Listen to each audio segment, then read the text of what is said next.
네, 최근 평양에서 서울 말투가 들려온다고 합니다. 그리고 트로트죠. 내 나이가 어때서라는 트로트 제목의 노래가 인기라고 하는데요. 한편 개성공단에서는 짝퉁 초코파이가 등장했습니다. 북한에 스며든 남한 문화를 살펴보면서 향후 북한 체제에는 어떤 영향을 미치게 될지 전망해 보도록 하겠습니다. 경민대 북한학 전공의 강명도 교수, 또 북한 방송원 출신의 송지영 씨 나와 계십니다. 안녕하세요. 네, 안녕하십니까. 예, 어서 오세요. 안녕하세요.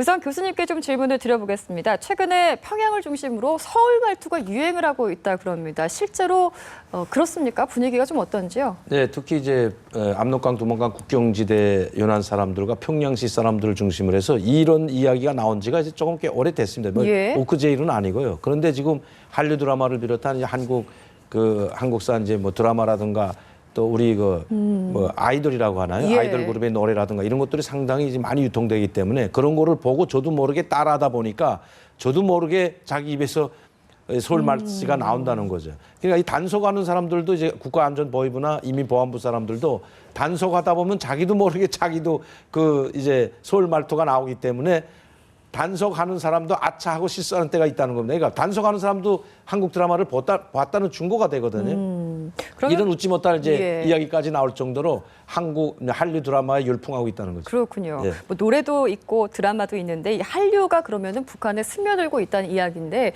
어떤 경로로 들어가게 됩니까? 중국을 통하게 되나요? 그러니까 중국하고 북한의 국경이 약 3천리가 되어 있습니다. 두만강 천리, 이제 압록강 2천리, 광활한 지역이 이제 북중간의 국경이기 때문에 예. 이 넓은 광활한 지역을 막을 수가 없습니다. 아무리 막는다고 해도 막지 못하고, 두 번째는 뭐냐면 이 단속을 하는 사람들, 국경경비대라든가 아니면 안전원 보위원들이 이걸 단속해야 되는데 그들이 그게 돈이 되니까 그들이 비호화해서 이제 밀매업자들이 유통을 시켜가지고 이걸 원래 밀수에다가 다시 장마당에 유통시키는 방법으로 지금 이게 유통이 되고 있는데요. 그러니까 단속하는 사람들이 돈벌이를 위해서 유통시키고 이거 있다고 봐도 과언이 아니라는 거죠. 그래서 빨리 전국으로 확산될 수 있는 것도 바로 그런 데 있는 겁니다. 그리고 보는 사람들이 젊은 층들이 이제 많이 보기 때문에 그 전에 이제 지금 북한의 조선중앙TV를 보면 아직도 김일성이나 김정일이 때와 마찬가지로 김정은에 대한 우상화, 신격화를 높여주는 그런 방송밖에 안 합니다. 예. 그러니까 뭐 볼 게 없잖아요. 북한 그 방송을 보면 볼 게 없고 지금 시대적 흐름에 따라가지 못하기 때문에 물론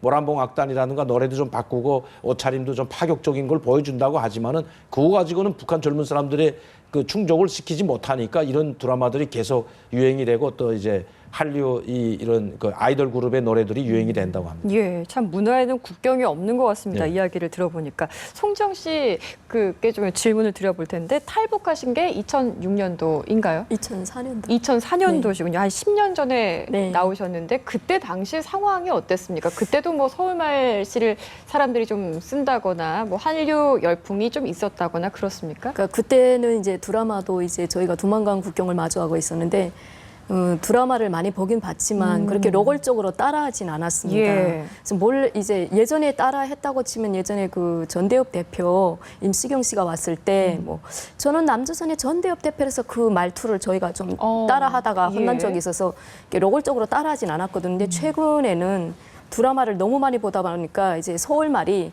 위에가 이제 올라가거든요. 꼬야 이제 나 어디 갈 거야, 뭐 그렇죠. 사랑할 거야, 뭐 예. 밥 먹을 거야, 뭐 이 꼬야잖아요. 그래서 이제 남자하고 여자하고 뭐 연애를 한다든지 하면 뭐 오빠 영화 보고 어디 갈 거야, 뭐 밥 먹으러 갈 거야, 밥 먹고 어디 갈 거야. 그러니까 뒤에서 이제 주재원이 안전원이죠. 딱 따라 영창 갈 거야. 이제 그러니까 이제 왜 근데 우스갯소리. 주재원 동지는 예. 꼬야라고 부르냐? 왜 주재원 동지도 이제 꼬야 하지 않았냐? 이제 서로 이제 웃지 못할 상황들이 반복되기도 하는데 그러니까 최근에는 그 남쪽에 이제 드라마를 많이 보고 또 한류를 많이 접하다 보니까 이런 이제 그 서울 말을 쓰는 사람들을 좀 세련돼 보이고 앞서 나가는 멋진 사람으로 표현되거든요. 그렇군요. 북한 예. 말투가 많이 좀 무뚝뚝하고 투박하거든요. 근데 이제 서울 말투가 조용조용하고 북한 말로 표현한다면 좀 살랑살랑 말하는 그런 어투라 예. 많이 따라하는 것 같습니다. 드라마를 이제 많이 접하다 보니까 말씨도 유행처럼 좀 번지고 있는 것 같은데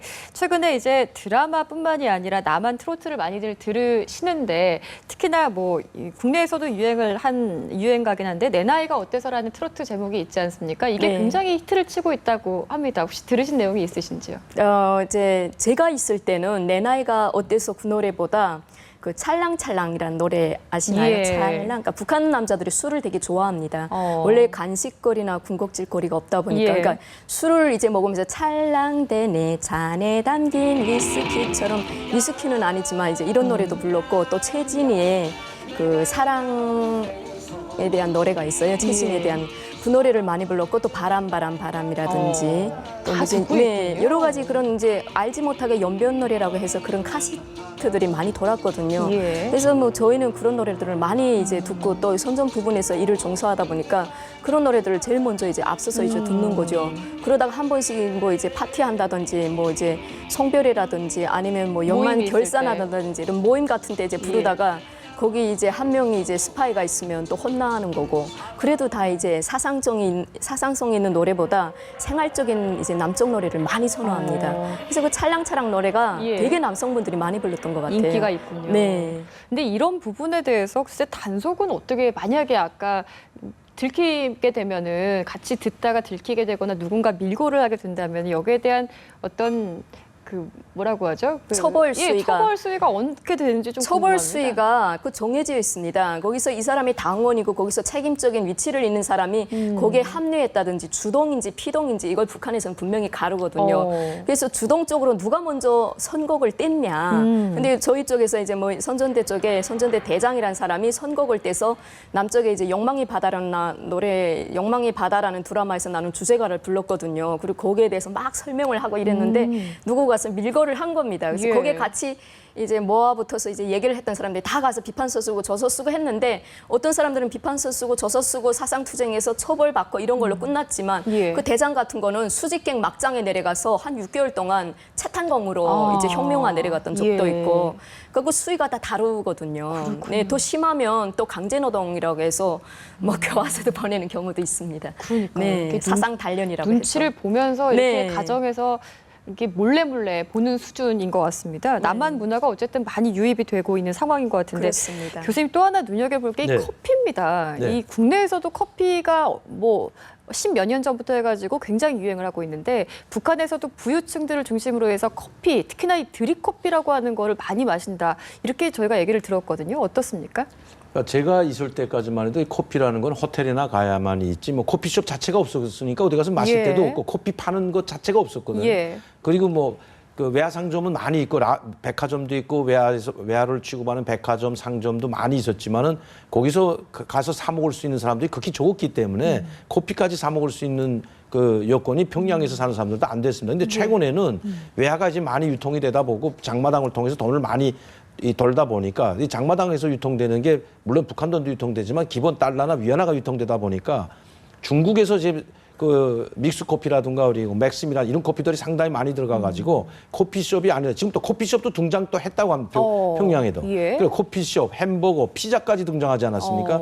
그러니까 이런 것들이 많이 등장하면서 집에서 커피를 내놓거든가 아니면 커피를 들고 다니면서 마시면 그게 부유층으로 또 이제 된답니다.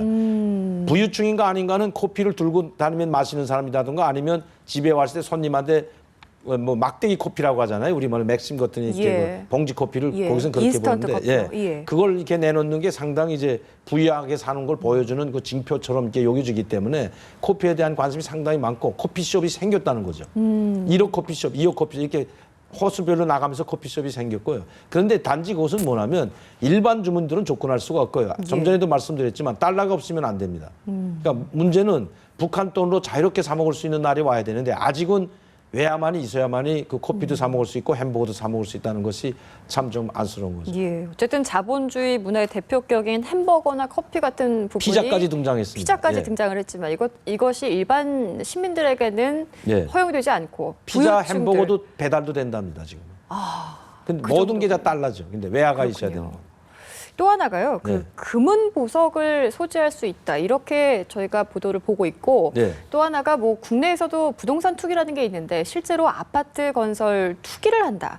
이게 어떻게 보면은 북한 사회에서 가능할까 이렇게 의구심이 들거든요. 김정은이 올라와 가지고 이제 돈이 돌질 않으니까 왜냐하면 장마당이나 개인들은 돈이 많이 소장돼가 달러가 돌아가는데 예. 그래서 지금 달러를 그걸 회수하기 위해서 뭐 해당화관이나 물놀이장이나 뭐 대동강 물놀이장, 승마장 이런 걸 많이 이용하라고 예. 부유층들한테 지금 계속 그 이제 선전하고 있지만 함부로 가서 쓰지는 못하거든요. 그러나 그 언제 이제 단속에 걸려가지고 어떻게 될지 모르기 때문에 상당히 불안해하지만 그래도 이제 달러를 많이 이제 쓰고 있습니다. 그런데 문제는 뭐냐면 이자 우리 앵커님이 말씀했듯이 이런 그 달러를 쓰는 부유층들이 상당히 불안해하면서 쓰기 때문에 그러니까 많이 마음대로 쓸 수가 없다는 거죠. 예. 그 마음대로 쓸 수가 없다 보니까 그 김정은이는 이 장마당이나 이런 부유층들이 달러를 돌아가는데 김정은이한테는 오히려 돈이 없다는 겁니다. 김정은이가 쓸 수 있는 돈, 그러니까 비자금이 예. 점점점 말라가는 것은 이자처럼 많은 전시성 건설을 너무 많이 투자하다 보니까 그러니까 김정은이의 비자금은 말라가고 오히려 장마당을 통한 부유층들은 계속해서 달러를 자유롭게 쓰기 때문에 이 달러를 끌어내기 위한 것이 바로 그 이자처럼 뭐 햄버거 집도 만들고 그 외국 관광객을 유치해서 만든다고 하지만 외국 관광객이 지금 없지 않습니까? 그러니까 부유층들이 달러를 쓰도록 이자 뭐 주문을 하면 햄버거도 갖다 주고 커피도 갖다 주고 이제 피자도 갖다 주는 그런 망으로 점점 달라지고 있다는 겁니다. 자본주의 문화. 근데 이게 사실은 일부 부유층들의 이야기로 국한이 되긴 합니다만 사실 이야기를 쭉 들어보니까 우리가 알고 있는 북한 모습과는 좀 다른 부분이 많은 것 같습니다. 그러면은 기존의 사회주의가 아니라 많이 좀 자본주의 쪽으로 넘어온 것이 아닌가 이런 생각을 해보거든요. 아직까지는 자본주의로 넘어왔다고 보기는 상당히 힘들고 왜냐하면 이것도 평양시에만 국한된 문제이기 때문에 그러니까 약 한 10%에 해당하는 평양시 주민이 한 200만에서 250만 원을 번다면 예. 2,500만 원의 북한 주민이 딱 10% 아닙니까? 이 10%에 해당하는 사람들 중에서도 이렇게 달러를 쓰고 다 할 수 있는 사람들은 1%에 지나지 않을 겁니다. 평양시 내에서도. 예. 그렇게 많은 그리고 지불이자 판다고 하는데 이건 언제 그러니까 김정은이가 자기가 비자금이 말라가니까 이제는 어떻게 하냐면 각 기관마다 국가안전보위부 국가안전보위부 또 무역회사들이 다 가지고 있지 않습니까? 인민무력부 인민무력부대로 아파트를 건설해줘가지고 아파트를 팝니다. 그러니까 평양시에 있는 약 45평에서 60평 아파트가 우리 돈으로 1억 원, 약 10만 불 정도. 예. 그리고 지방에 있는 도시에 있는 45평 똑같은 규모의 아파트가 약 5만 불 정도에 지금 팔고 있는 것도 돈을 회수를 하기 위해서 지금 이걸 아파트를 파는데 그러니까 이제 그 기관들이 힘 있는 기관들이 아파트를 지어가지고 외화벌이를 위해서 아파트를 팔고 그 돈을 다시 충성회장으로 김정은이한테 바치는 이런 순환 구조로 돼 있기 때문에 이런 그러니까 완전히 아직까지 자본주의 경제라기보다는 약간은 북한식 어떻게 말하면 그 개방개혁이 아니고 자본주의가 아니고 예. 북한식 자본주의가 아닐까 북한식 예. 장마당 경제, 북한식 시장 경제가 아닐까 이렇게 생각해 볼 수가 있는 거죠. 자본주의의 모습들 이야기를 쭉 나누다 보니까 휴대전화를 최근에 가지고 있는 사람들이 많다고 합니다. 이게 저는 가장 좀 충격적이었는데 북한 인구가 한 교수님 2,500만 정도가 예. 됩니까? 그렇게 추산이 되고 있는데 그중에 10분의 1 정도가 휴대전화를 가지고 있다. 이거는 진짜 몰랐던 이야기거든요. 왜냐하면은 북한이라는 국가가 정보가 차단이 되는 국가 아니겠습니까? 언론도 다 차단을 하고 있는데 휴대전화가 있다면은 주민들이 서로 좀 의견을 교환할 수 있을 것 같은데 이걸 왜 차단을 안 하는지 모르겠습니다.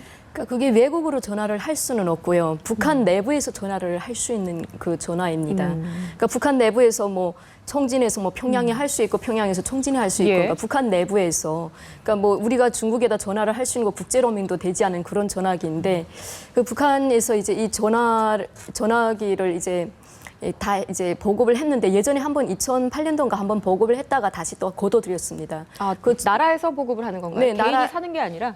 나라에서 이제 외국 회사하고 연결을 맺어서 그걸 한번 이제 그 가입을 하면서 200달러를 내고 전화기에 이제 200달러만큼의 요금을 이제 넣어주면 그 120분인가 그 정도 이제 200분인가 이제 통화를 할 수 있는 그렇게 이제 전화기를 했는데 한 번 또 이제 뭐 허락했다가 다시 또 거둬들이고 지금은 예. 휴대폰을 해서 웬만한 뭐 북한 뭐 청진 수남 장마당이라고 하는 큰 장마당에 가도 이제 아주머니들도 쌀을 파는 그런 호르만 옷을 입은 아주머니들도 핸드폰을 쥐고 통화하는 그런 모습들을 지금은 흔하게 볼 수 있는데 그렇게 흔하게 볼 수 있다고 해서 북한 주민들 전체가 다 휴대폰을 소지한 건 아니고요. 북한에 2,500만이라면 10% 정도나 이제 휴대폰을 소지한다고 할까.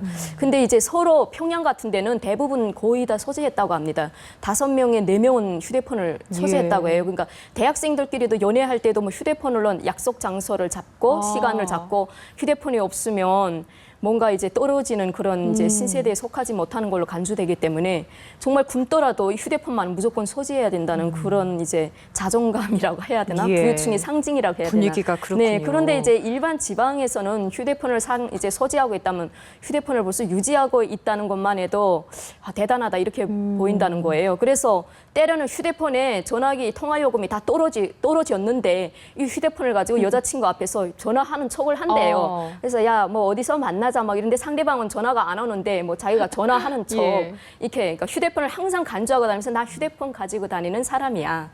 이렇게 보여준다는 그렇군요. 겁니다. 네.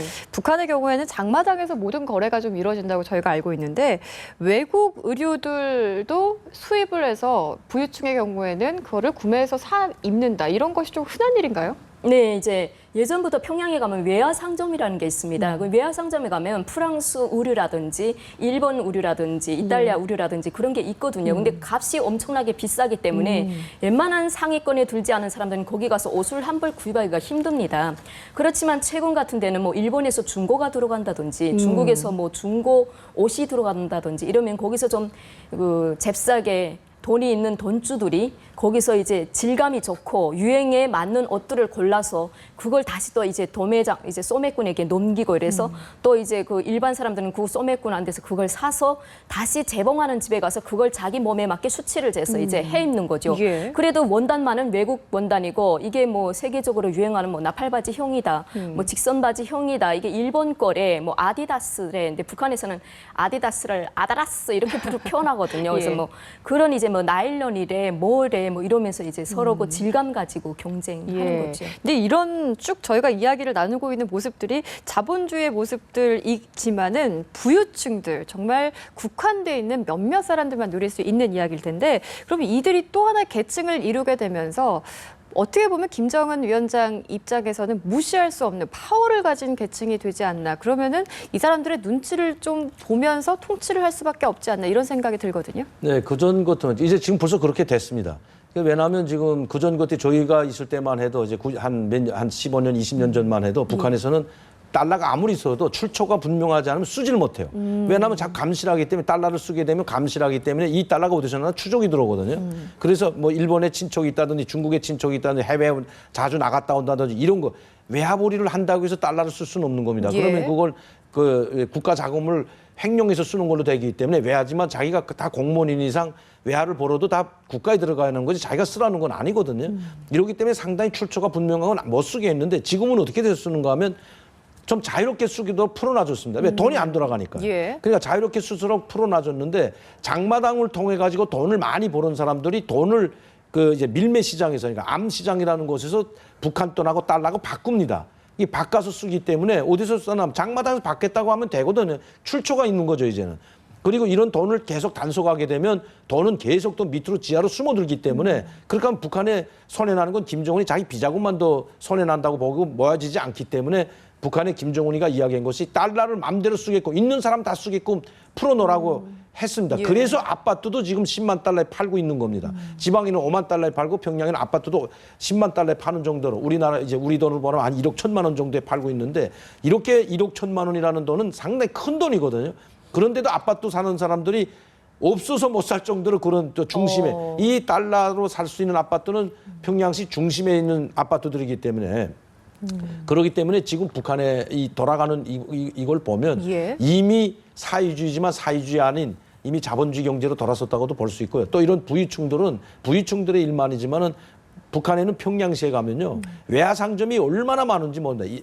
각 기관마다 힘 있는 기관들은 외화 상점을 하나씩 다 만들었고요. 39호실에서 운영하는 백화점, 낙원백화점, 대성백화점, 경흥백화점, 그다음에 이제 그 향만로 백화점과 같은 엄청난 백화점, 외화만 취급하는 백화점들이 평양시 곳곳에 상당히 많이 있기 때문에 여기서 이제는 마음대로 쓰게끔 하는데 언제까지 쓸지는 모르죠. 그러나 그 사람들은 항상 불안은 해야 합니다. 이러다 보니까 오히려 김정은이가 눈치 본다는 것보다 예. 통제할 수 없는 상황까지 왔다는 겁니다. 이제 이게 만약에 이제 다시 한번 김정은이가 자기 통치를 위해서 뭐 돈을 회수한다든가 그 추적을 해가지고 예. 회수한다든가 아니면 통제를 하게 되면 돈은 또 다시 몽땅 지하로 스며들기 때문에 그다음에 다시는 안 쓰죠 사람들이. 이제 또 잡혀가고 하게 되면 그래서 아무래도 김정은이도 이 사람들이 눈치 본다는 것보다 다시는 뭐 화폐교역과 같은 또 아니면 돈의 출처를 찾아가지고 돈 쓰는 사람들을 뭐 총살한다든가 정치범 수용소로 보내는 이런 일은 김정은이가 돈은 못할 거다 이렇게 저는 생각이 됩니다. 네, 그런 부분이 있습니다. 그리고 이제 개성공단 이야기를 좀 여쭤볼 텐데 다른 게 아니라 초코파이 네. 이야기입니다. 북한에서 초코파이가 실례지만 지금 얼마에 거래되고 있죠, 하나에? 그 전에는 이제 하나에 상당히 이제 비싼 가격으로 거래됐는데 초코파이 하나에 1불 내지 1.5불에 거래됐다고 합니다. 장마당에서. 그러니까 상당히 예. 큰 비싼 돈인데 1불이면 지금 북한 돈 7,000원 내지 8,000원인데 그러니까요. 굉장히 비싼 12,000원에 거래됐다는 것은 그러면 이 초코파이 하나가 일반 노동자 봉급 3,000원으로 계산했을 때 약 3개월 봉급이라는 예. 거죠. 그러니까 상당히 이게 초코파이가 완전 현금처럼 그때는 통용이 됐다는 그러니까요. 거예요. 이 초코파이만 가면 뭐거나 아무거나 다 바꿀 수가 있는. 맞아요. 두부도 바꿀 수 있고 예. 쌀도 바꿀 수 있는 게 초코파이였는데 이러다 보니까 초코파이가 상당히 북한 주민들 속에 급격히 퍼져나가니까 북한 사람들 속에서 야 이렇게 맛있는 과자를 남조선에서 이렇게 팔고 맘대로 파는 거 아니에요. 그러니까 예. 이렇게 맘대로 먹을 수 있는 사이다. 이게 보면 북한에서는 상당히 안 좋기 때문에 그것도 있고 또 그다음에 이걸 상당히 5만 5천 명한테 간식으로 무상으로 공급하다 나니까 개성공단 기업가들이 북측 기업인들이 근로자들한테 예.